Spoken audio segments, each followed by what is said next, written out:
Dear Dr. Ambedkar, you are the reason I love India. Today is 6th of December. You left the world today, but your values and your work has stayed back.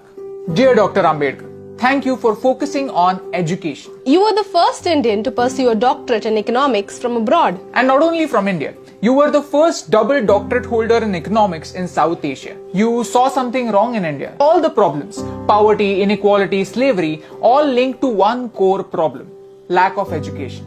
And you realize that only good education can change our obsolete mindset. Who would call you backward class? You were forward class, first class. And not just economics, you were the master of 64 subjects, 9 languages and all major religions in the world. Yes, thank you for studying something as complex as religion for 21 whole years. Wow. Dear Dr. Ambedkar, you fought for the freedom of your people. I mean, the people from villages. You had received world-class education from abroad after having struggled for your entire life, and yet you came back. You came back to make sure that your fellow Indians don't have to fight again. Let me tell you a small story from Mahad, a village in Maharashtra where the untouchables were denied access to clean drinking water. You arranged a peaceful satyagraha and gave the right to clean water to the people in your community.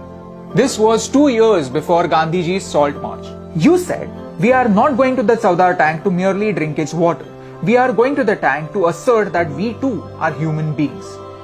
Dear Dr. Ambedkar, thank you for considering knowledge as your true legacy. Your personal library, Rajgriha, has more than 50,000 books, and that remains the largest private library in the world.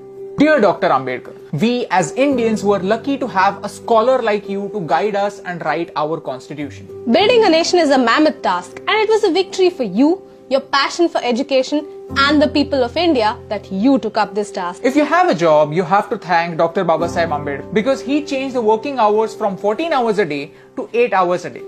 Mondays would have been even more blue had it not been for Babasaheb Ambedkar. Today, on one hand, we have the social evils of casteism in the backward parts of India, and on the other, we have something like reservation, which was intended to create equality, to create equal opportunities. I feel sad that both these issues are not addressed correctly but used as vote banks by our leaders. Leaders, I don't think leaders is the right term. I don't think they are leaders, they are politicians because they play games with us.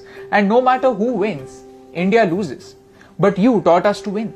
When India got its independence, we found the most capable man to guide us into building a nation. And at that time, nobody dared to question the caste of the hand that led us into the future. That was your victory. Your caste, your religion, your last name only determines how you start the game. But how you finish it depends only on you. Your pen was your weapon, your mind was your sword, and your knowledge was your shield.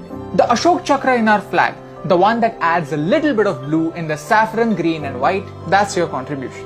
Dr. Bhimrao Ramji Ambedkar, or Baba Sahib. You're the father that made India into one giant family, and you had the vision that every member of this family should have an equal right.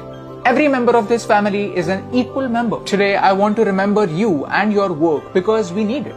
We need to realize that all of our problems have only one permanent solution: good education. Not the one that remains in the books, but the one that reflects in our action. You showed us how, and that's the reason why I love you.